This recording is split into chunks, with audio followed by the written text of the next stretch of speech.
All right, well, I think we'll get going here. Good morning or good afternoon, good evening, bonjour, buenos dias, buenas noches, wherever you're located. Thank you very much for joining us today for our webinar on mine closure and the post-mining transition.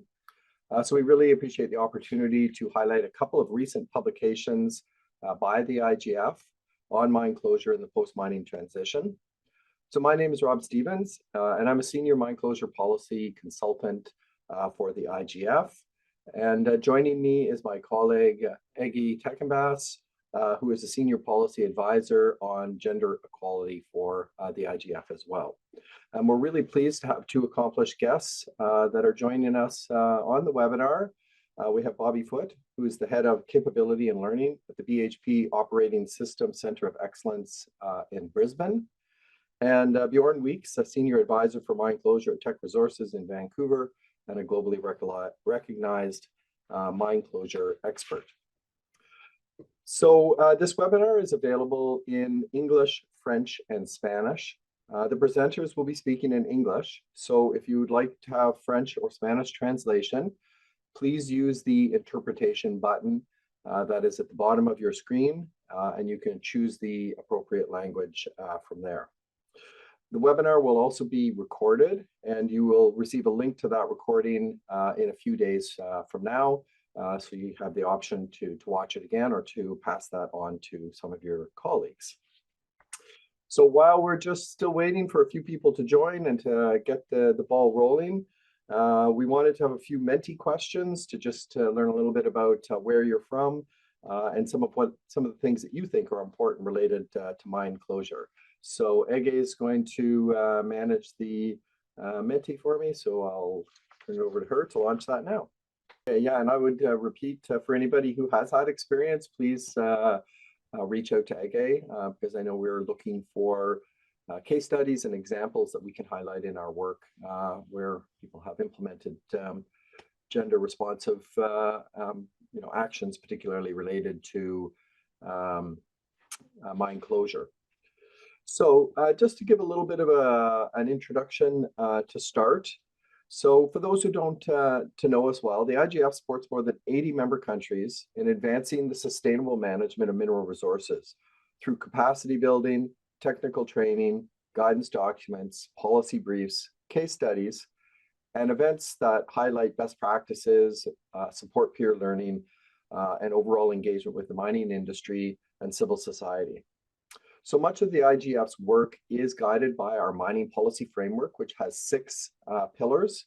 And one of those pillars is mine closure and the post-mining transition. And all 6 pillars, including mine closure, are supported by an overarching focus on gender equality. So our recent work at the IGF identified 2 key areas related to mine closure that were lacking practice guidance, particularly for governments. One of those is the integration of mine closure and gender equality, and the other is the relinquishment of closed mines. The integration of gender equality, the relinquishment of closed mines. The integration of gender equality and mine closure is about where and how the two intersect and the actions that government and industry can take to ensure mine closure is planned and carried out with the integration and full consideration and interests of women, men, and all members of mining communities. And relinquishment is about the final stage of closure, where post-mining lands are returned or transferred from the mine operator to the next land owner, and the closure cycle is completed, something that remains an elusive outcome at most closed mines around the world. So we recently released 2 guidance documents, one on each of these topics, that include actions and steps that governments can take to address these issues, and that's what we're going to talk about today. So, and just before we get started, we are also happy to receive questions from all of you participating. At the bottom of your screen, you'll see a Q&A button. So if you have a question, please put it in the Q&A button. And as we go through, we'll do our best to address as many of those questions as we can. So first, we'll hear from Ege and Bobbie on the topic of gender equality and mine closure. Each have a short presentation, and then there will be a Q&A session.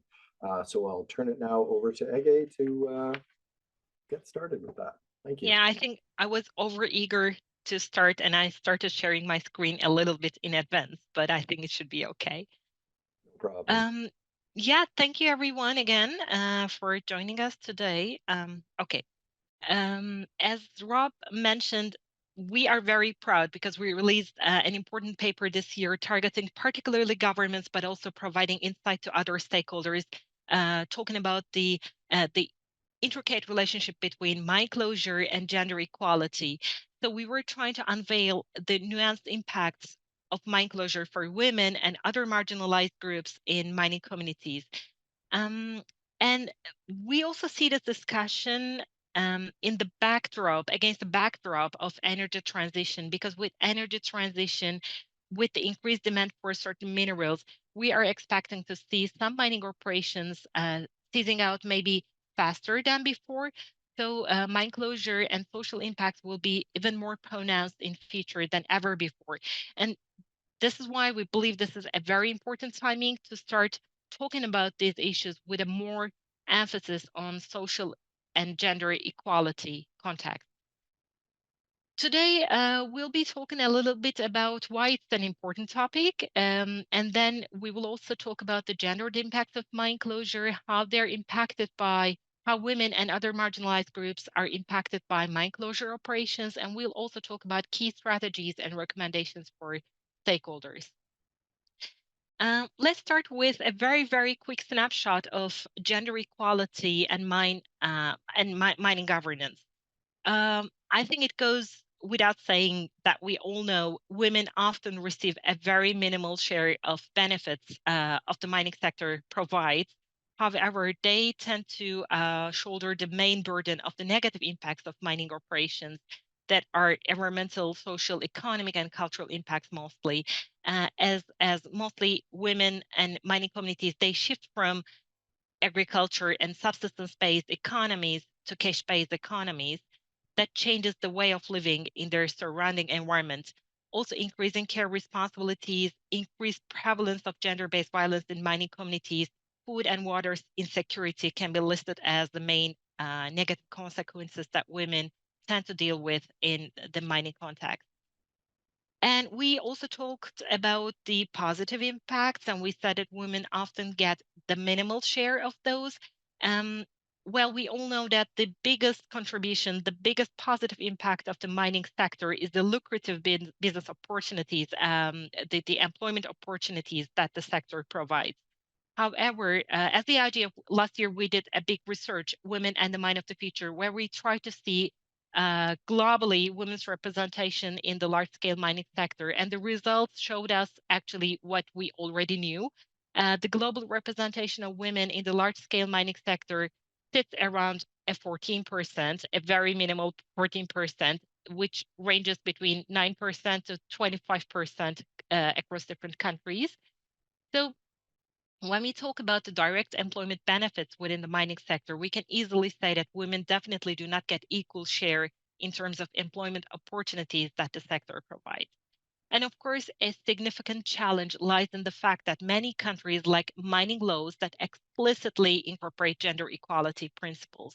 And consequently, we often see a broad spectrum of corporate policies and practices, ranging from those actively contributing to community resilience in an inclusive manner, of course, to those that are very ignorant of community needs. And why it is really very important to focus on this specific part of mine life cycle, mine closure? Well, definitely it's because socioeconomic and political impacts that arise during operations are nearly always present in a more acute form towards the end of the project life cycle. I quoted this from a World Bank report. um, and this is also what we hear from stakeholders when we have our meetings with them. Also, there are research globally that found this correlation quantitatively and qualitatively, and I will be talking about these findings later on. So this is the part of the mine life cycle that all socioeconomic and political impacts get even more pronounced. However, when we see the global trend, we can say that 40% of mining jurisdictions have no stipulated requirements for considering social and community impacts as part of mine closure planning. And definitely this gap underscores the need for more comprehensive and and inclusive regulatory framework. Um, I will talk very briefly about the gendered impacts of mining. I think we all know about these impacts, but it's always nice to see them in a grouped and categorized way. I try to categorize them under six main groups. The first category is loss of land and livelihoods and the impacts related to those impacts. Uh, the, sorry, the impacts related to the land loss for mining operations. What we know is that the loss of land to mining operations adversely affects women, and mainly due to their roles in ensuring food security in their families. We know that women are the main providers of food in their families, and usually girls are the water fetchers of the world. So when the land and the water and food sources are not available, they have to go further distances. They have to collect edibles, wood, water from different places, and this increases, first of all, their insecurity, but also their aspects related to the amount of time that they have for their personal development, for their paid work, etc. So it's definitely a gender issue. And apart from this, food insecurity affects women and girls the most. We know that when there is food security, women tend to be the ones who skip meals in their families.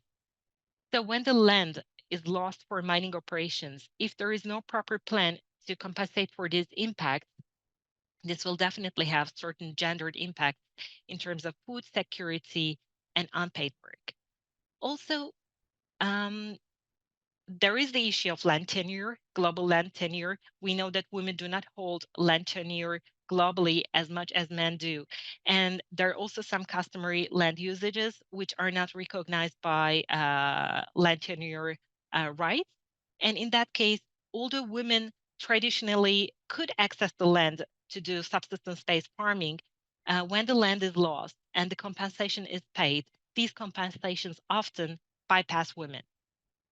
Another impact that is very important is about health, and mainly people think that health impacts could be gender neutral, which is not the case, obviously, because although the chemical substances that are acquired in the body could be the same for men and women, as male and female anatomies are different, the parts of the body where these substances are accumulated could be different for men and women. Also, depending on the certain physiological stages of women's lives, they're exposed to different kind of environmental effects due to substances that they're exposed to.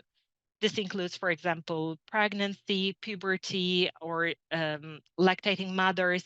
All the health impacts could be different for those depending on the stages of their lives. And one other important aspect is about the gender roles. As I said, girls are usually the water collectors of the world. And when the water is contaminated, this brings increased risks for women and girls. Decrease in safety and security is also something that we always talk about. Sexual exploitation, harassment, uh, these are quite important issues in the mining sector. There have been reports recently by some leading mining companies talking about the sexual harassment in the sector. And and in addition to this, there have been also lots of reports and research showcasing the sexual abuse, sexual exploitation happening in mining communities, including artisanal and small scale mining communities. The other important impact is about increase in unpaid work. I already talked about this. It's mostly about depletion of natural resources in the mining communities, and women have to walk farther distances to get edibles, wood, water, etc. But there are also certain impacts related to health. When the community health is in danger, when there are certain diseases related to mining operations, as the global caregivers are women's care responsibilities also increase. Gender discrimination in employment is very staggering, I believe. And I already said a few words about this. If you want to know more, you can always refer to our reports, Women and the Mind of the Future reports, where you have data across 11 countries. But I can basically say that even in the 14% of the participation that women have in the mining sector, we see a lot of discrepancy, gender pay gap, occupational segregation, sexual harassment, etc. So even the 14% that can participate in the sector are not in equal terms with their male colleagues. And lastly, impacts of gender roles and relationships. What we know is that change from subsistence-based economies to cash-based economies can change the gender roles in communities. And why mine closure is particularly important? What happens when mines come to the closure phase? First of all, in terms of land-specific impacts, post-lining land use arrangements usually do not consider women's customary land rights. So even if the land use is planned according to the existing land tenure, the women's need to use the soil, to use the land, will not be considered if there is no certain understanding on the side of governments or the industry about the land use um, issues related to gender equality. Also, one other problem is that sometimes the land, although it's rehabilitated, is not necessarily suitable for subsistence-based farming that would be enough for food security in the mining communities. So when these land-specific impacts are not considered, do not consider the gendered impacts, uh, these also trigger social tensions within the community. And we also talked about women's health. Um, I could say that research indicates a correlation between declining mining sectors and increased mental health issues and substance abuse in the mining communities. There is a very important research from Canada, an Indigenous women organization called Pauktutit Inuit Women of Canada. They did extensive quantitative and qualitative surveys with Indigenous women in a mining community. In that case, the research was not specific to mine closure, but the mine in question was set to close in 2 years. So the research highlighted some serious concerns from women regarding substance abuse and declining mental health, with the tensions related to the closure of mines and loss of livelihoods. And they also mentioned that with the mining operations ceasing, also corporate social responsibility programs were fading out. And this was a big concern for women in mining communities because they were relying on social workers provided by the mining companies. And the government back then, at that time, didn't have enough investment in social workers and related facilities in that community. So that was another concern. Um, and also, maybe we can easily say that critical health infrastructure, when subsidized by mining companies, is a very important social infrastructure for women and children in those communities. And when it's not planned, and when the transition is not planned, the loss of these kind of social infrastructures will have a very imminent impact on the health of those that are most vulnerable. Impact on unpaid work and care responsibilities is another important area, and this is mostly related to out migration that comes with mine closure, because usually research also indicates that usually men and youth are the ones who try to find jobs elsewhere. So they leave the mining communities, they go elsewhere to their previous mining communities, so they go elsewhere to find new jobs. And women are usually left alone to deal with society and family challenges that they find themselves in. Mm, and also another issue that exacerbates this situation is as I said just before about health, the corporate social responsibility programs fade out. So, for example, there are childcare facilities or educational facilities that are subsidized by mining companies. And when these programs end without any government backup to sustain them, women also have to assume additional responsibilities in these areas. And about employment, what are the specific gendered impacts of employment and mine closure? First of all, what we see is that women's direct employment in the sector is quite limited, but they work in different secondary sectors that provide supplies and services for the mining sector. So when the economy around the mining sector declines, when it shrinks, women also lose their jobs in these secondary sectors, but these are usually not the focus of corporate or government initiatives trying to support the mine workforce transition. And another issue is related to transferable skills. The research that I mentioned from the Indigenous Women group in Canada, Pauktutit Inuit Women of Canada, women interviewed during the surveys indicated that although sometimes they are able to find mining jobs with the mining company, they usually have entry level and quite not very sophisticated jobs. And the skills that they acquire through mining operations are not necessarily transferable skills that they could apply to in other industries or in other sectors. Um, and notably, these women underscore the importance of bridging gaps in digital and financial skills for their future empowerment. Lastly, there is, of course, the loss of mining community and identity. I think this is especially pronounced for post coal mining communities. But the loss of this mining identity is very significant for communities. And changes in breadwinner roles, impacts of out migration, and the loss of identity all contribute to disempowerment of women and isolates them further from social and economic structure. So, after this very gloomy picture, what are the key aspects to ensure that mine closure has an understanding of the social closure aspect? First of all, inclusive community engagement is the first entry point. Um, and closure committees also they provide a very important tool to be able to make sure that mine closure is inclusive of different voices, different needs, and different identities in the mining communities. So it's really important to make sure that the closure committees can be utilized to take on board different views and perceptions related to mine closure. And the other critical entry point is environmental and social impact assessments. And I think we cannot emphasize this enough.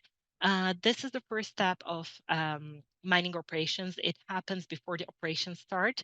And we find it as the most important and key stage of mining operations where we have to integrate gender equality and social inclusion aspects. Because if you do not know your community and their differentiating needs, you won't be able to align your policies and programs accordingly.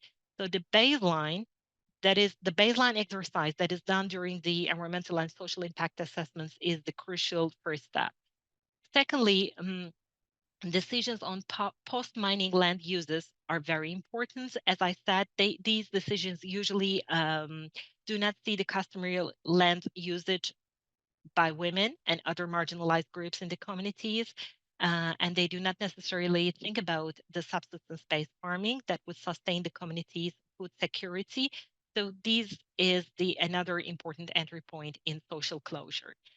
Post-mining social and economic transition is the other important entry point. And here, the key elements should be providing equal opportunities for men and women in transition workforce programs, ensuring that the benefits of employment are shared inclusively. In that case, as I said before, focusing on transferable skills and focusing on not only direct workers in the large scale mining, but also considering the needs of those employed in the secondary sectors is crucial. Also, women focused initiatives such as skill building programs and entrepreneurship opportunities will contribute to this transition. And lastly, monitoring and approval of final closure and relinquishment should be inclusive of women and other marginalized communities. And I think the second part of this webinar will talk a lot on relinquishment, and my colleagues will have a lot to share about that. Okay, just maybe 2 minutes if you Yeah, can wrap up. I will be wrapping up very, very quickly. So, what are the key strategies? We group the key strategies under three headings. First of all, what can be done prior to mining? prior to mining, the most important phase is, as I said before, the environmental and social impact assessment. So it's really important that a gender-based analysis is applied during the environmental and social impact assessment process. And the community engagement programs are inclusive of different groups in the communities. And lastly, when the environmental and social impact assessments are done in an inclusive manner, their findings should be reflected in closure and post-mining land use plan. During mine operations, it is really important to remember that the cultural fabric changes during the mine operations because the economies change, because the social context changes. And in that case, it's really important that the gender-based analysis is revised and updated during the operations, and all related plans are also updated according to the changes occur in the communities during the mine operation. And lastly, during the post-mining transition, extending transition support to employees in service and supply sectors, investing in transferable skills of women, and implementing gender-based violence prevention programs are key. And I definitely want to highlight the last one because the research in sub-Saharan Africa found out that although there is no direct correlation between domestic violence and mining operations in general, they found a direct correlation between mine closure and domestic violence. So it's really important that societies, mining communities are equipped with necessary community services, women shelters, women counseling centers, and social workers to prepare them for post-mining transition. I'll stop here and I'll turn to Bobbie. And thank you, Bobbie, for waiting patiently.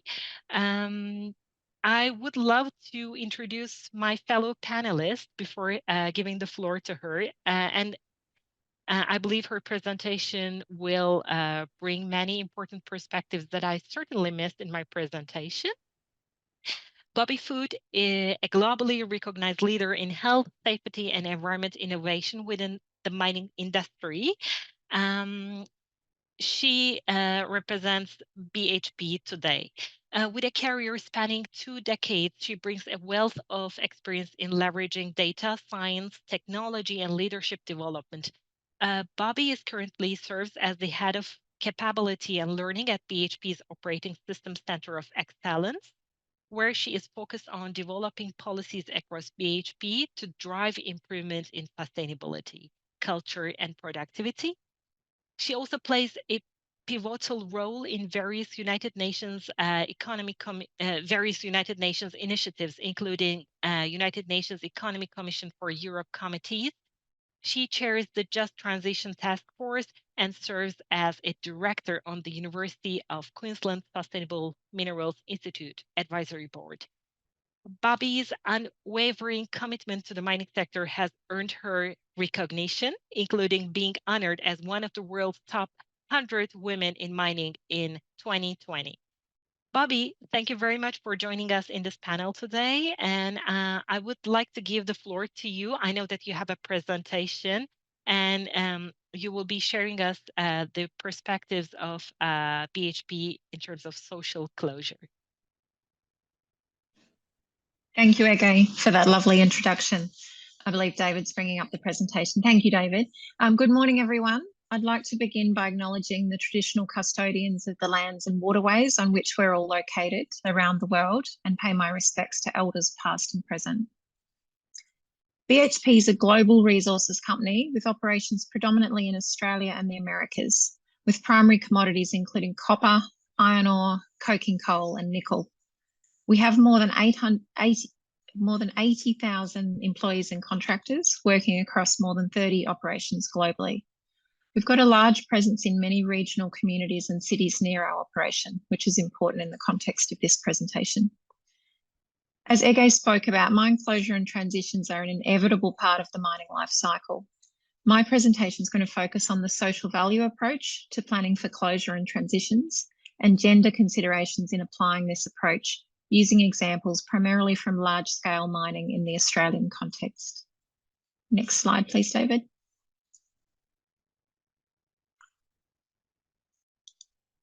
Ege's spoken fairly comprehensively about the impacts of closure and transition on women and girls. And as in other mining regions around the world, mining communities in Australia can be, in some cases, heavily reliant on the mining industry, and some communities have poor diversification of employment. And whilst these mining operations generate significant economic and employment benefits to these towns and regions, we do see issues where there are sudden or poorly planned changes from closure of mines. This can be further exacerbated if cumulative impacts are not taken into account, such as several mines closing in short succession, or the changes are not done in conjunction with the community. Disadvantaged groups within the community or workforce can be negatively impacted through the transitions if their needs are not specifically considered as part of this planning process. Ege has already outlined why women and girls are one such group, and in large-scale mining, even the best performing jurisdictions only have about 16 to 18% female participation. In relation to women and girls specifically in this context, impacts can include a lack of inclusion in workforce retraining and community transition programs due to that unequal participation in the workforce that we spoke about, exacerbation of any pre-existing inequality in the workforce demographics. For example, women may be underrepresented in roles that have got more future longevity, such as leadership and technology-based roles. They may have less tenure or experience, leading to disproportionate impacts from downsizing that's staged. They may have smaller redundancy or termination payouts due to the tenure or existing wage gaps. Community impacts, Ege's spoken about at some length, so I won't go back over those, but she's spoken about the domestic violence impacts, housing affordability and security, education and health disadvantages, etc. as well. Another impact that has been seen in some places is where there's a disruption of the workforce that is predominantly male. Women in other nearby industries can actually be displaced by the men going to some of those other jobs, as was seen in some rapid mine closures in the UK and Wales in the past. And of course, intersectional disadvantage can further exacerbate these factors for women from Indigenous or other minority ethnic groups and those from lower socioeconomic backgrounds or less educated. Next slide, please, David. Because transition impacts can be exacerbated by the existing inequality, improving workforce gender balance and inclusion during the operating phase of the mine life cycle can help reduce this baseline inequality. In 2016, BHP set a target of gender balance across the company by 2025. Since then, we've actually doubled our total female participation from 17.6% in 2016 to 35.2% in June 2023. With the BHP executive leadership team at 50% and the BHP board at 40% female. As well as a gender balanced workforce, BHP also sets targets for Indigenous participation in each region, reflective of the communities that we operate in. Strategies that BHP has implemented to increase gender balance and address some of these barriers include balanced gender hiring balanced hiring and promotion for gender, developing pipelines for leadership in technical areas that have traditionally had lower female participation, such as trades and STEM fields, apprenticeship, traineeship and supervisor development programs, and systematically addressing any gender pay inequality. Inclusion strategies are also critical for retention of women in mining, and these have included normalising flexible work for all employees, expanding parental leave programs and making those more inclusive for both parents so that women and men can share the caring responsibilities. Mentoring and leadership development programs, including Indigenous specific programs. Inclusion and respectful behaviours training for everybody. Resilience and mental wellness programs for all employees. Improving infrastructure and facilities to support diversity and inclusion. And design of work and use of technology to make jobs safer and more accessible to all. A workforce and a leadership team that's representative of the communities and the broader society that we operate in is crucial in closure planning, as these diverse perspectives and experiences will help these teams to better anticipate issues and opportunities and then be able to develop solutions to address these. Next slide, please, David. Before applying the social value approach to closure and transitions, we first need to understand what it actually is. So social value is an integrated approach that goes beyond legal and regulatory requirements. It's built through deep and authentic relationships with stakeholders at all levels. Embedding social value into our business and planning processes helps us to make better decisions that are good for business, good for the community, and good for our stakeholders. To deliver sustainable social value, our test is that our stakeholders must be better off for our presence, beyond just the economic contributions that we make. BHP's social value pillars include, apologies, David, could you go to the next slide, please? BHP's social value pillars include decarbonisation, healthy environment, Indigenous partnerships, safe, inclusive and future-ready workforce, thriving and empowered communities, and responsible supply chains. And I'm sure we can see how all of these pillars are quite relevant in mine closure and transitions. Next slide, please, David.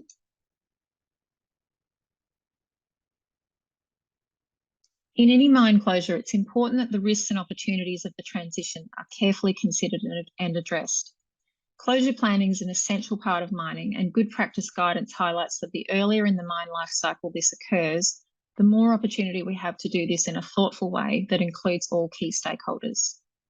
Companies are in a good position to lead this collaboration, as they can often move faster and be more consistent over time than some governments. Applying social value to closure and transitions requires collaboration between industry, government, and community. As a business, we need to work transparently with our people and build resilient and adaptable workforces and communities well ahead of transitions. It's also important to build capability of our leaders in how to integrate closure and social value creation. Governments need to develop legislation that can enable leading practice, collaboration and innovation based on social value. For example, rehabilitation and mine closure legislation and mining tenure laws need to be able to enable, or at least not prohibit, companies from working collaboratively with communities through these transition periods to help establish new business and industries and be able to transfer assets to support this. Governments, of course, are also responsible for effective social safety net policies and provision of support services such as healthcare.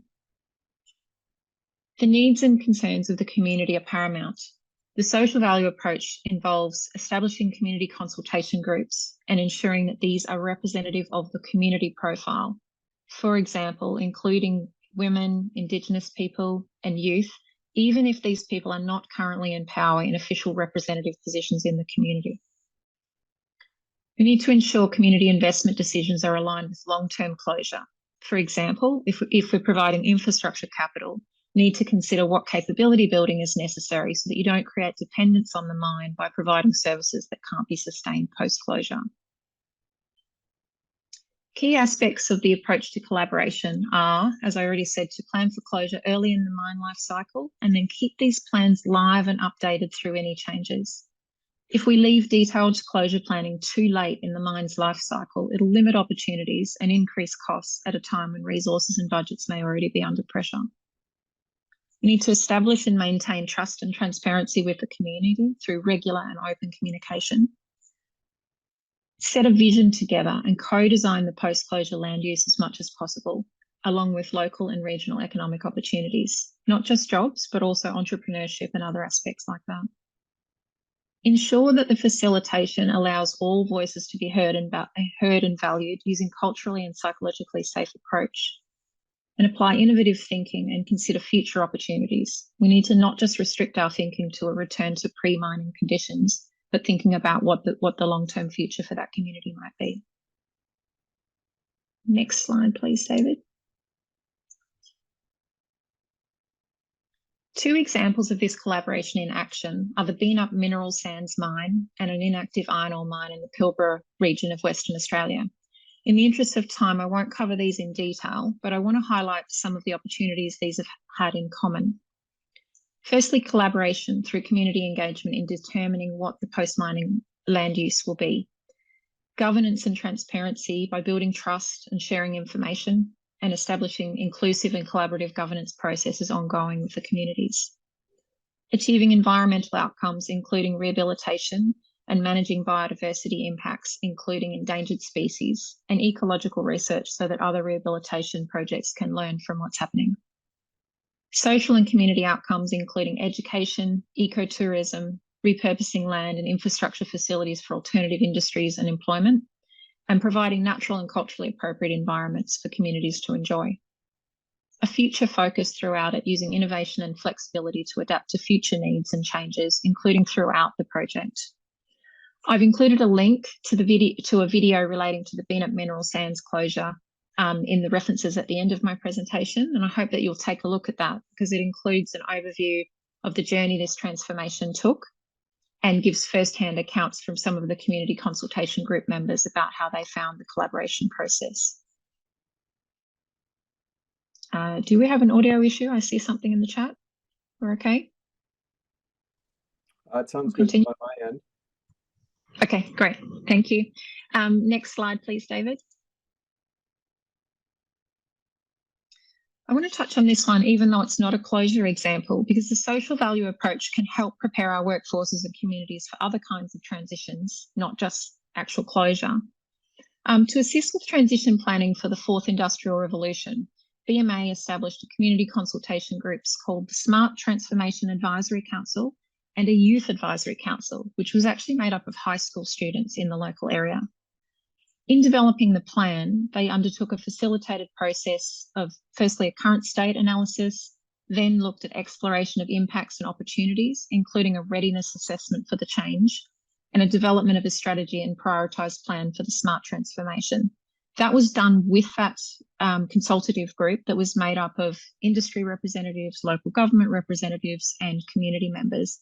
And they did the same process with the high school student group as well, which yielded quite a lot of insights that the adult group didn't yield. Whilst it wasn't done for the purpose of mine closure, we followed a very similar process, and the key themes from the readiness report we can see are quite similar to some of the themes that we see in closure and just transitions. I won't go through all the detail, but I have included a high-level map here, and again, I have a link to the full report in the references if anybody would like to read further about that. Next slide, please, David. As highlighted in that example just then, training and skills development are a key part of preparing for transitions. And so we've developed some long-term partnerships in this area. A couple of examples are the BMA Queensland Future Skills Partnership, which is with a regional university and also a trades training college. And that's really focused around developing skills and qualifications for technical evolution in mining. We also have a partnership with the State Government Education Department and Bowen Basin Bright Mines that has seen a multi-million-dollar investment in 18 regional and rural schools, enabling them to become schools of excellence in technology and STEM focused learning. And that helps those mining communities actually get on the front foot with some of those more, some of those jobs of the future and more advanced training to assist with that.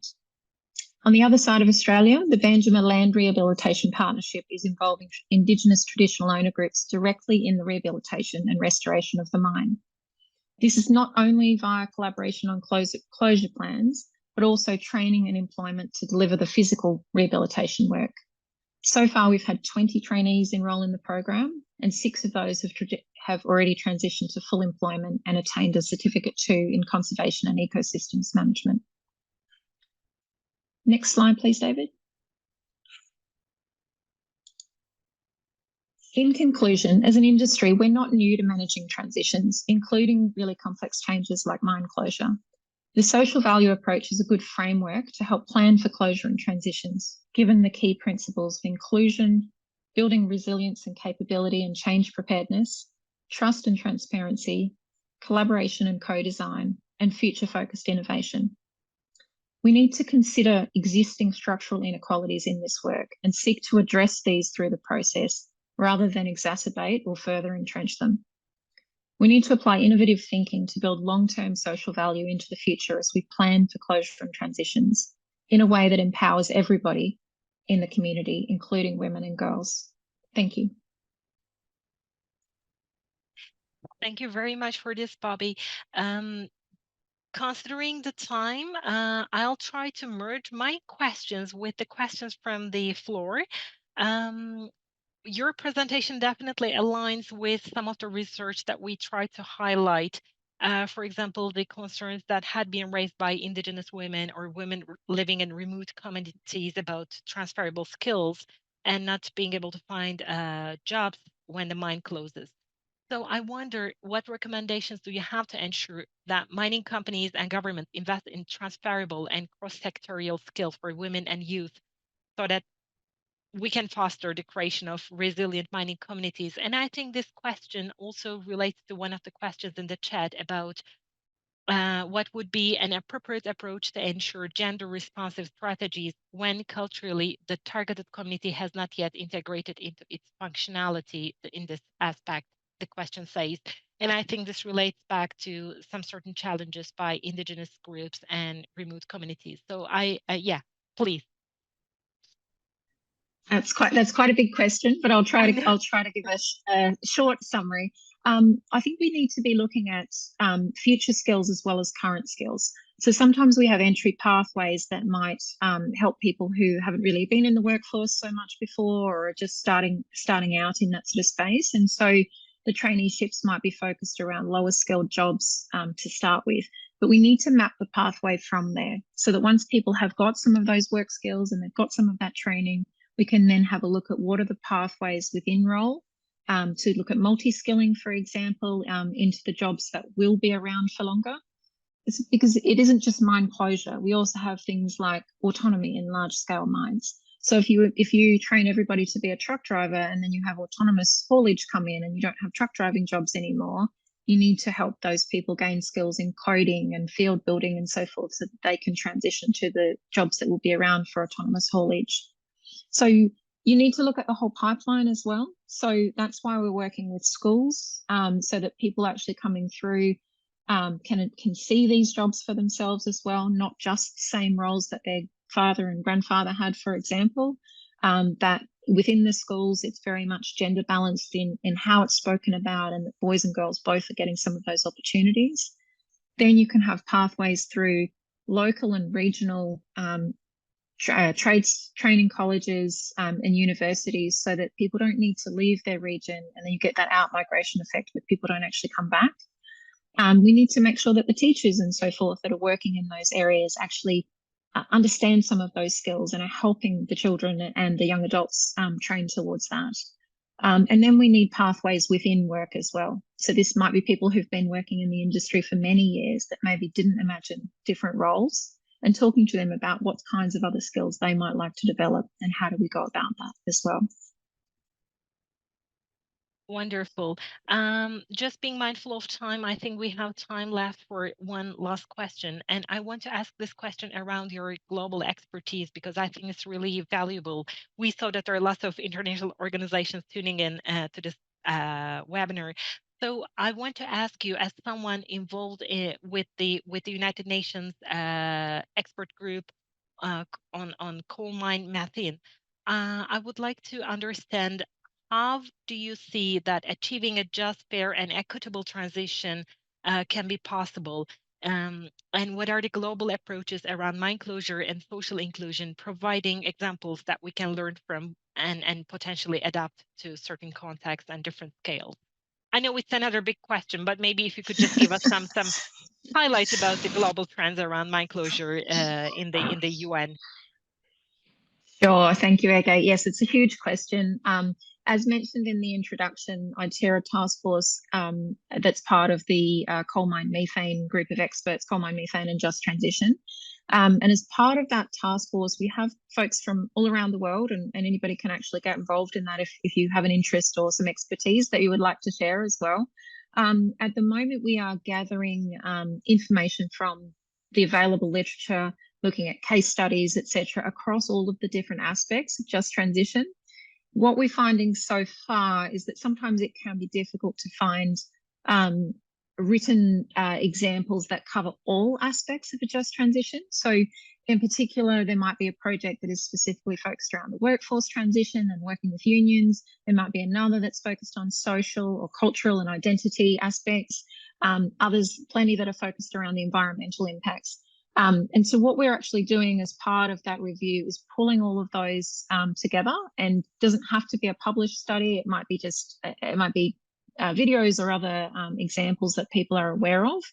And we're going to pull that together and look at some good practice guidance on a principles basis, because we know it can be contextual in different political and geographic areas, to look at producing some guidance that people can actually use as well. So if anybody is aware of any of those case studies that are out there, please do contact us. You can find me on LinkedIn. I'll also put my email address in the chat. As part of that group, we've also had lots of people that are part of the group share some of the case studies of work that they're doing, which has been super interesting and could be a whole webinar in itself. But examples like from Poland around post-closure land use, but also repurposing infrastructure, really interesting uses of old coal power plants and things like that. Another really interesting project out of the US looked at the cultural identity in the Ohio River Valley area, and how you help people that have been many generational coal miners actually acknowledge some of that history and that identity as they're actually making some of the transitions. So many very interesting projects, and we look forward to being able to share that work quite soon as well. Anyone interested in the meantime, please do reach out. Thank you very much, Bobbie. Thank you very much for joining us today. And also, I will join the bandwagon in terms of this plea. And if you have good case studies, I will also type in my email address. Please reach out. We as the IGF are also looking for good case studies to share with our members. And thank you for this call, Bobbie. Rob, over to you. Thank you again. Yeah. Perfect. Yes. Thank you very much. That was great.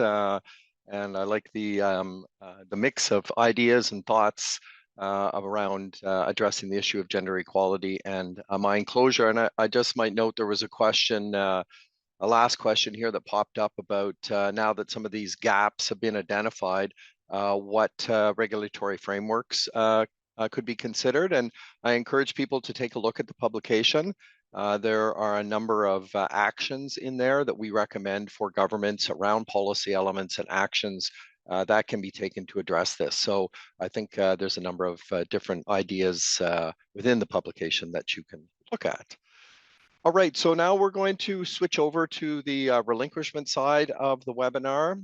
And to start that off, I'm going to give a presentation highlighting some of the elements of the relinquishment publication, and then after that, we'll switch over and have a Q&A with Bjorn. So at this point, I'm going to share my screen so that we can. Sorry, give me 1 second here. All right.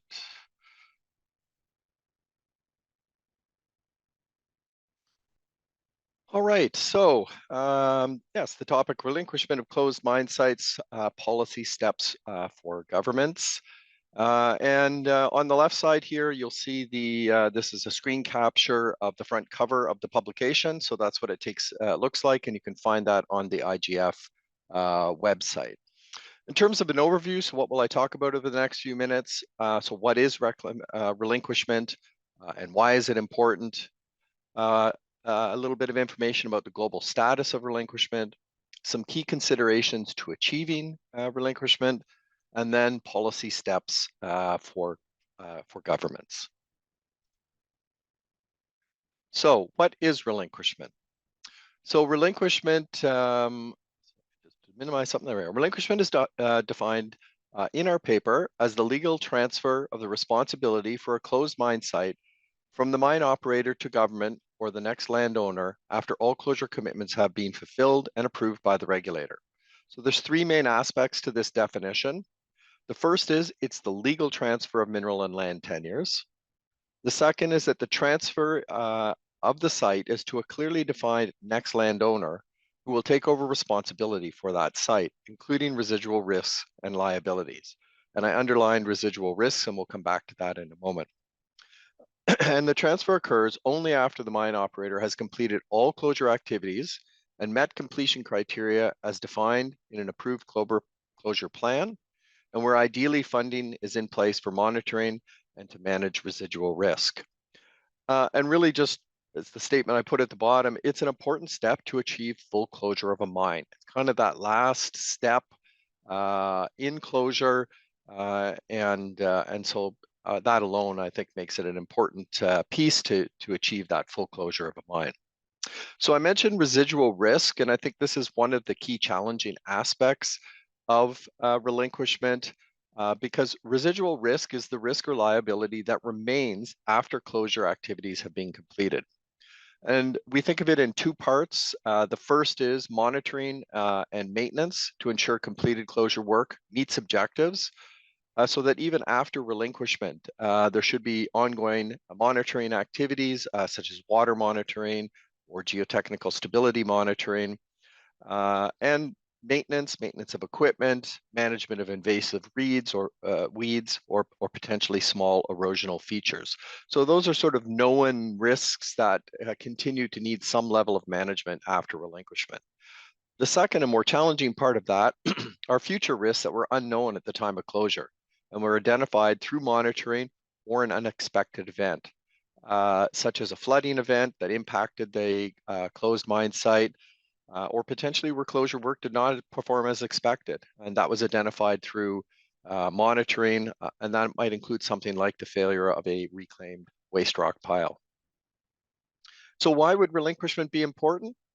I think first of all, to meet the principles of sustainable development, with effectively executed closure and relinquishment, a mine can provide the minerals and metals that we need for today, while also then resulting in productive land that can be used by people or a benefit to the environment in the future. It's important for avoiding mine abandonment. A challenge with without relinquishment is the mine operator has no a sort of exit plan out of a closed mine. If it has responsibility sort of indefinitely with no end to that, there are then an increased chance of abandonment or potentially for the dissolution or bankruptcy of a company, which would also lead to abandonment. To incentivize mine operators, again, if there's no sort of exit out of that site, the mine operator may not then undertake their closure activities to the same level that they may when they know there's a clear pathway to finally be finished with that site. And improve competitiveness. Industry sees that well-established and developed closure policies and a pathway to relinquishment would be an advantage to industry. And likewise, I think communities that know that there's a clear pathway to a post-mining land use that could be a benefit to the community, that they're more likely to see an acceptance of mining overall. Now, despite those benefits, it's not always the best option. I think there's cases where additional mineral resources are identified, and maybe they're not economic right now, but they could be in the future. And so a mining company, for example, may want to hold on to that for quite a period of time without fully relinquishing it. There could be significant residual risk issues related. One example might be water treatment. There's going to have to be ongoing active water treatment, and without an effective plan of how to deal with that, it may not be time, right now, let's say, to move to relinquishment. And also, if there's no clear landowner, then there's sort of nobody to relinquish that site to. So that's a piece that needs to be properly identified if it hasn't been at an initial point of wanting to move towards relinquishment. So from a global scan point of view, we looked at over 40 jurisdictions as part of the research for this paper, plus had a number of discussions with industry, with governments, and with academia. And what we found is there's really very few global examples of fully developed relinquishment policies and regulations, and similarly, few global examples of fully relinquished mines. We did find that Chile, Queensland, and Saskatchewan probably have the most sort of modernized relinquishment policies, with Saskatchewan's the best developed. But some of them, for example, in Chile, it hasn't really been tested very much yet. There have not been relinquished mines. So while there is a process there, we still sort of need to see that one in action over the coming years. What we did find in general is there were kind of two common end member scenarios. And one of them was that very commonly in some of the less developed mining jurisdictions, we found that relinquishment was allowed, but it was happening after a really limited site inspection, possibly little or no post-closure monitoring, no legal responsibility remaining with the mine operator, and no financial provision to address residual risk and future issues. The other end of the spectrum were the more developed mining jurisdictions that did outline a process for relinquishment, but where it was difficult to achieve in reality due to generally government risk aversion, unclear, undefined processes, or an inability to arrive at a suitable financial provision for residual risk. So in a way, neither scenario is great. In one, mines are being relinquished, but without enough of the checks and balances, let's say, in place. And in the other, there's sort of administrative and regulatory barriers for relinquishment to actually occur. So ideally, we want to fall somewhere down through the middle of this as we go forward. So our research and our discussions identified a series of sort of key considerations that are necessary for relinquishment. And we kind of got 6 categories of that I want to highlight here. The first one is around closure plans, completion criteria, and monitoring. So to me, closure plans are really the heart of closure of any given operation. And so having a well-developed closure plan with objectives, activities, completion criteria, and in which those completion criteria require a period of monitoring before they can be achieved. That's fundamental to closure. And so without those detailed plans and objectives and criteria, it's hard to achieve, closure or know when closures occurred, and likewise, it'll be difficult to move to relinquishment. So just really well developed closure plans, and obviously the implementation of closure is the first step to relinquishment. Post-mining land uses, the second one. I mean, that's critical, I think, in all cases for closure.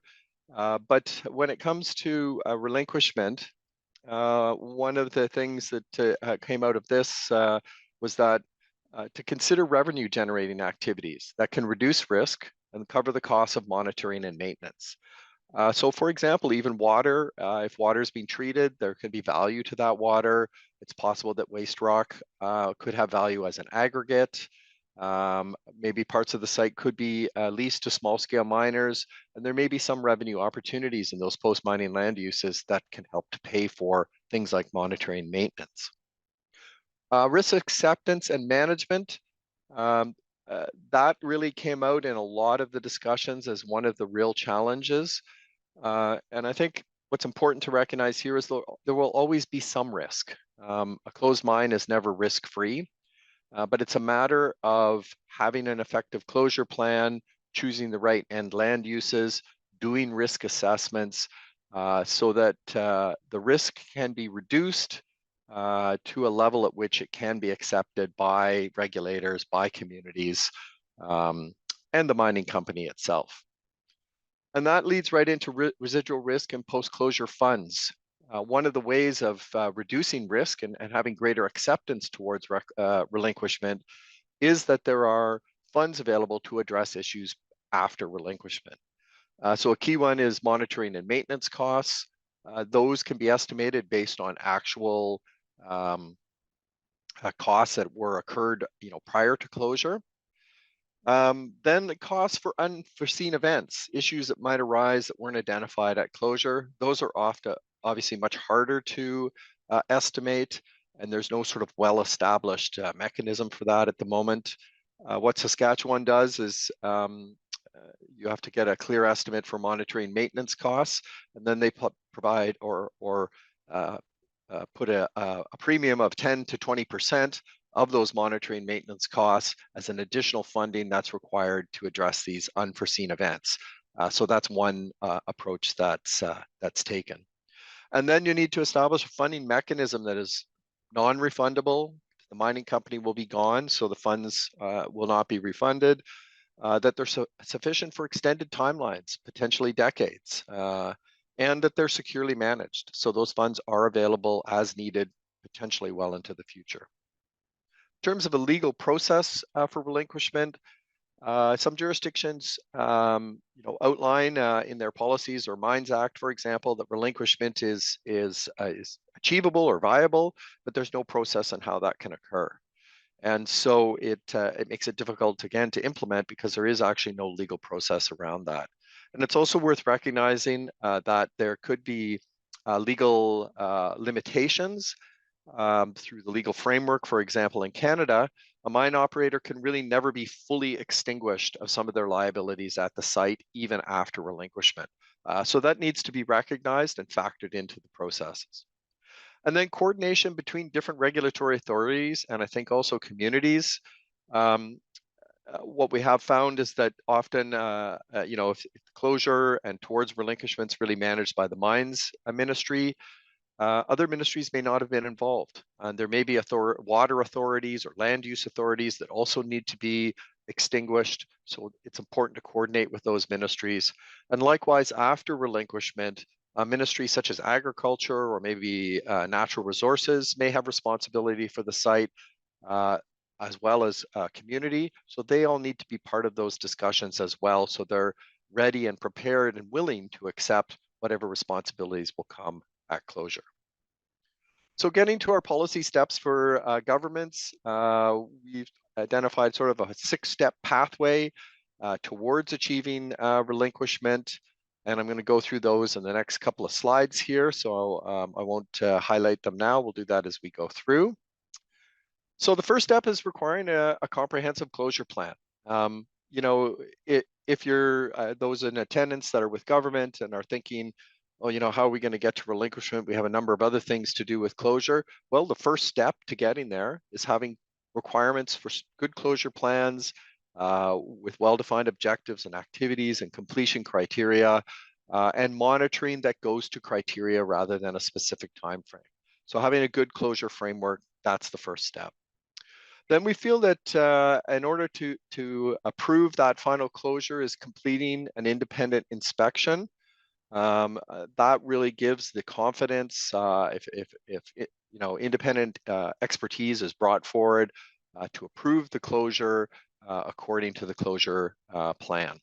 And that's also an opportunity to be involving other ministries and stakeholders that will have some rights or responsibilities over the relinquished site. Then a residual risk, number 3 is a residual risk monitoring and management plan. So this is different than the closure plan. This is how, what are the activities that are going to continue after relinquishment in terms of monitoring and management. And it needs to include cost estimates, not only for known aspects like monitoring and management, but also for these unknown events that may occur. Establish a funding mechanism. So I think that's a really important one, again, to reduce that risk. Again, there's not a lot of global examples on that. The paper does outline some options, and maybe one that I would just mention is pooled funds, which can work quite well, where there are a number of different mines that can contribute to a pooled fund, and that fund could be used to address a potential unknown, unforeseen event. One example is in the Northern Territory in Australia. Operating mines are levied a small fee every year that goes into a pooled fund to address legacy issues. That includes relinquished mines. So that way there's some funding available that helps to reduce the risk and facilitate relinquishment. And then the 5th one is to execute a process for the legal transfer of the closed site so that there is a clear pathway and steps for that transfer to the next landowner, including clear identification of legal liabilities. And then, of course, implement the residual risk monitoring and management plan as the final step. And that's not necessarily something that government is implementing itself. There may be a manager, the next landowner may have that, and that would be defined in the legal transfer as well as the plan. And government may also have a role of needing to support landowners and communities with achieving the post-mining land uses that have been defined. So there we are. There's a quick run through of some of the main aspects of the paper. And there is, of course, more detail in that, but which I encourage you to look at, but that gives you the highlights. So for our last little bit here, I wanted to spend a few minutes having a discussion with Bjorn. And so just to provide a little bit more background with Bjorn. So Bjorn's a professional engineer and is the senior advisor for mine closure at Teck Resources, where he provides strategic leadership and technical direction on all closure-related matters. Prior to joining Teck in 2022, Bjorn was a global leader for mine closure services at WSP Golder. So Bjorn has also developed international mine closure guidance documents, including or being involved in that, the ICMM's 2019 Closure Good Practice Guide and the APEC 2018 Mine Closure Checklist for Governments. Both are excellent documents that the IGF uses in our training and capacity building work, so they're really well done. And he is the current co-chair of ICMM's Mine Closure Working Group. So thanks very much, Bjorn, for joining us this morning, or this morning where we are anyway. I appreciate that. So maybe just to kick things off here, I've got a question so we can hear a little bit from industry, what your perspective is on that. Maybe you could outline, what do you see as some of the biggest concerns or challenges with relinquishment from an industry perspective? You know, how is industry looking at that in terms of going forward? Thanks, Rob. Appreciate it, and appreciate the invite to come in and talk with the IGF today. I mean, I think there's not one challenge. It'd be hard to pick out the biggest one, but from a personal point of view, I think one of the things that really has to be recognized is that there just isn't a clear pathway to relinquishment in the vast majority of cases and jurisdictions. You know, when we try and look for examples to model ourselves on, there are very few examples out there. It's quite shocking for you know, the decades that we've been talking about relinquishment, how little we have to show for it in terms of concrete. Here it's been done, it's been achieved, we've got some experience to pull on. And I think that goes back to a lot of the challenges that you outlined in your presentation, you know, overlapping jurisdictions, you know, working with mining agencies, provincial versus federal regulations. It's a complex issue, and we may be, you know, even just the very idea of framing things as relinquishment being the only successful endpoint might be a mistake, given how little of it we've actually accomplished. Yeah. So that leads maybe to another thought, and it's a good point. If we can't get to relinquishment for various reasons, what other options you know, might there be? And I know that a lot of times when we think of relinquishment, it goes to a new land owner. Many cases that mines may be on public lands, and so the landowner then who receives that is government. But you have some ideas about how a mining company might work with other potential landowners, such as maybe an indigenous group, to manage the site and implement new or alternative post-mining land uses. So maybe it's not even truly relinquishment, but it does allow us to get to a productive new use of the land. I wonder if you have maybe a couple of ideas about that you might want to chat about. Yeah, well, I mean, one of the things that I've been talking about in terms of how we think through, or maybe alternatives to relinquishment, is when we talk about relinquishment back to a government actor, a lot of times what we're really talking about is custodianship of the land, and that long-term, not even ownership, but really who's taking care of that land and who's seeing it through into the distant future. And one of the alternatives for that is the government, of course. But you know, in countries like Canada, colonized nations where we have First Nations that have a long history of taking care of the land, I think it would be interesting to involve them in that, and perhaps look at setting up land trusts where, instead of those relinquishment funds that you were talking about that go to the government for any residual liabilities, we could actually be looking at connecting with First Nations in the context of movements that we know about, like land back. And even without connecting with First Nations, a lot of large mining companies like Teck, like BHP, have a sub-department that's called, you know, typically something like the Legacy Group, where because in the absence of a path to relinquishment, the mining company is taking care of that long-term custodianship of the land through an active, dedicated group. And I think a lot of the thinking about those legacy groups is it's a temporary holding until eventually we find a pathway to relinquishment. But maybe there is longer term plans for custodianship that involve things like parkland, rewilding, and other things where the mining company does remain a long-term custodian, and we just shift the framework of what our endpoint looks like. Yeah, okay, that's some good ideas there. I know some of the challenges that I heard, and maybe in that kind of scenario, here's where government could facilitate that, was in some cases land that is title or designated for mining may not have authorizations for other uses, and it sort of handcuffs that land from transitioning to another alternative use. So even without full relinquishment, that there's the ability for new land uses to take place at that site, even with the mining company still there. It's not now a mining site, but it has a different usage. And so I think having the right policies and regs that allow for that is a role government can play to help facilitate what you've outlined. I had a question here about the steps to relinquishment for different commodities or different mineral types, and whether we need to think differently about those steps or about relinquishment, whether it's a critical mineral, cobalt, lithium, versus maybe gold or coal or that sort of thing. Any thoughts on that?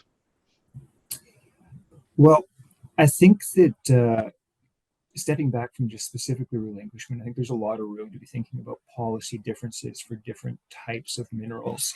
But kind of one of my axioms for mine closure is that all mines are different. It can be very difficult from a policy basis to make policy that works for every mine and every mining situation. So the work needed to close and remediate a typical coal mine, if there is such a thing as a typical coal mine, is going to be quite different than the work that's needed at a copper mine. And the nature of those residual risks can be very, very different. Or, another bookend might be diamond mining, where a lot of the chemical risks typically are much lesser than you would see at a copper mine. I do think there's a role for thinking about relinquishment in terms of societal need for the minerals. And so getting back to that critical minerals, what are the things that we want to do to incentivize within a jurisdiction, copper mining or zinc or any of these things that we need for an energy transition? And maybe that need is more pressing than some of the need around something like gold, for instance. Right. Okay, good. And I guess I would sort of say that generally the steps are similar, with some of the details being different from one commodity to the other. But yeah, you have to sort of, it's a very good point about a broader perspective about current needs for different commodities. And, it may be that we have to move forward on some of those and without as much detail on relinquishment to get started because of the important needs of having those commodities. So another one that I am interested in is, what do you think about collaboration between industry, government, and communities? So I think that's important. And what do you think? What role can industry play here? Or maybe what can government maybe learn from industry to help facilitate really effective closure and then get to relinquishment? So I think one of the things that we've been seeing in mine closure more broadly in recent years is much more collaboration between communities, government, and the industry as three equal players with different interests and coming to the table and talking. And I think that certainly a lot of the larger mining companies have really had to think about how to incorporate community viewpoints into their plans in a more sensitive and sensible way in order to get community license to operate. And I think that we should be carrying that kind of thinking and that kind of sensibility through to working out these pathways to relinquishment, and having government at the table, finding ways to facilitate that within existing regulations, and having communities help drive input into what that post-mining existence is going to look like for the land, and recognizing that desires and needs around that may have evolved as the communities evolved over the life of the mine. Yeah, and I mean, I think that I often feel that globally, where is the strongest and best expertise around closure? It lies with industry. And so I think there's a lot of opportunity for industry, for government to learn from industry, to help advance their own practices. The other part that I would see is that after closure and relinquishment, government still has a key role to play there. So being a participant all the way along and being active in helping to determine some of those post-mining land uses and how we get to relinquishment, I do think is a really important part of that. I had another question here about maybe understanding relinquishment and possibly the nuances. So, you know, one scenario is relinquishment is really about transferring liability of the site to a new owner. But another perspective that has come up, maybe it disappeared here. Sorry, the question was gone while I was in the middle of it. But the other perspective was it was about minimizing residual risk and having a closure that limits, you know, any issues that might come afterwards. Are those different things, or are they kind of the same thing? Well, I think the residual risk conversation is incredibly important. And I think that everything that goes to reducing residual risk is going to facilitate getting to a point where everyone's comfortable with relinquishment. And I think, you know, conversely, there are some closures and some types of residual risk that just aren't going to leave an obvious pathway open to relinquishment. I mean, to take a bookend, you know, we have tailings facilities that are closed with water coverage that are needed for geochemical stability. And with that, you have a significant ongoing responsibility for monitoring and maintaining that tailings facility in a safe and stable condition. It's hard to imagine anyone other than the owner, the original owner of that facility, wanting to take on that liability. So I think if that's your closure plan, then it's very tough to see a pathway to relinquishment. And I think that gets back to your point about the importance of the closure plan, because if in that plan you're thinking about the fact that, well, okay, we could never relinquish a facility like that, what are our other options? What could we do that would get us on a pathway where we would feel comfortable with letting go of ownership? Yeah, I think another one I often come up to is water treatment. If active water treatment is part of the closure plan, it may be difficult to relinquish, but there are ways of thinking about that. Water is a very valuable resource in many places, and so with an appropriate treatment plant, and there's monitoring and maintenance costs set aside for that, there is a potential business opportunity there, certainly a community benefit opportunity that could come with that water treatment. So relinquishment could potentially still happen there, but there does need to be support for, you know, ongoing management, let's say, of a water treatment plant. So just in time, maybe I've got one more question here. So when you think about all those steps that we outlined to relinquishment, and you kind of alluded to this just a moment ago, how important are the first two steps? So that's ensuring a comprehensive closure plan is required, requiring the independent audit, and ensuring that monitoring is sort of to criteria rather than to some defined timeline. So some of those fundamental bits of closure. Yeah, well, I mean, fundamental is the perfect word, because without a good closure plan and good closure planning as a process, you know, you shouldn't even be having the relinquishment conversation, right? It's like that's the absolute cornerstone to getting there. It's walking before you can run. I think that the independent audit step that you pointed out in the IGF document is one that has maybe been not thought about sufficiently. I think it's a very good concept, and I think it provides that arm's length distance, sort of a judge in between the mining company and the regulator, or whoever's taking on the liability, to say that things have been addressed adequately. And it also ties back into this idea of setting your criteria early on for what constitutes success in your closure plan. What does good look like? You know, when are you getting the check mark in your box so that you can move on? So I think setting those things up and thinking about it earlier are absolutely crucial. And it's always going to be much more difficult if you're playing catch up and trying to figure things out in the absence of that early planning step. Mm-hmm. Yeah, well, and I think a key theme that certainly we discuss a lot, and I hear this from industry, is the word closure seems to be right at the end, but it's actually something you have to start working on right from the word go. And I think if you add to that, it's not just closing the mine; it's ultimately relinquishing the mine as you start thinking about post-mining land uses, even how you're operating that mine. For example, choice around water treatment. If you take that thinking all the way to relinquishment, then it might change the ideas of how the mine will operate, and so planning early is really important. Yeah, although I guess I would want to shade that planning early just a little bit as a concept, in the sense that there's a lot of mines that started up a long time ago before our closure planning thoughts were where they are today, and we also have to be flexible and kind of able to work with what we have in front of us and think about the best path forward with what's left. But you're just always going to have more flexibility to get a good result the earlier you start.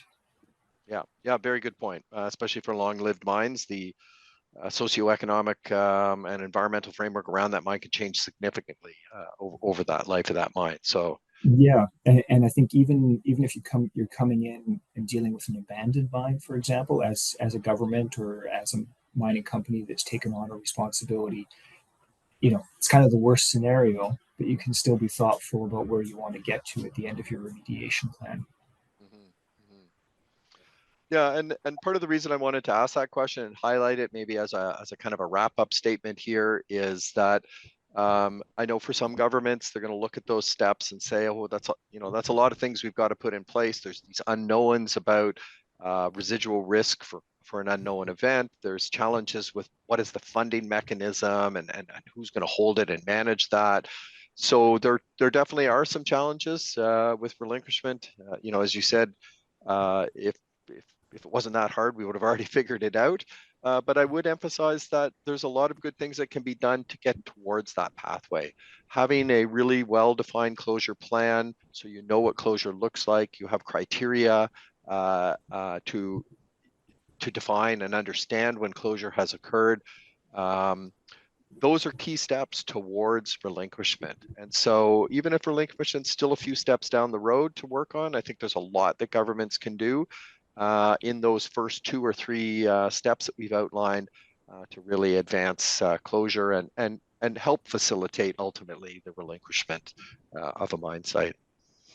Yeah, I agree, and I think there's some really bright lights to look at. Like, I would encourage people who are interested in this to take a look at what was done for policy in Saskatchewan. I think that model was quite well thought out. I find it incredibly encouraging that when the closure law came in Chile, at least on paper, we saw that there was mechanisms being thought about for that. And we are making progress. Yeah, good. And there's a little more detail in the report about the Saskatchewan model, as well as links to further information from the Saskatchewan site, Chile, also Queensland. So quite a bit more information in the paper. So thank you very much, Bjorn. I don't know, Bobbie and Ege, if you can turn your cameras back on, just so we can have a collective thank you to everybody who participated in the site. I do encourage people to go take a look at the reports. They're not too meaty enough without being, it's not going to take you all day to read them. I think there's some really good tips in there and good references as well to additional readings and documentation. And so I want to particularly thank Bobbie and Bjorn for joining us, providing some industry perspective and from your own experience. And Ege and I are certainly happy to we'll try to follow up with some questions that we didn't get to answer. And if you have further, if you really want some more information or help and you weren't able to put anything out now, please feel free to reach out to us and we can get back to you and help you out with that. So I think with that, we'll have a wrap up to the webinar, and wish everybody a great day or a nice evening. And I really thank Bobbie. It's now, I guess, almost 1:45 in the morning. So you've held strong through the end. So thank you very much, and have a great day, everybody, and take care.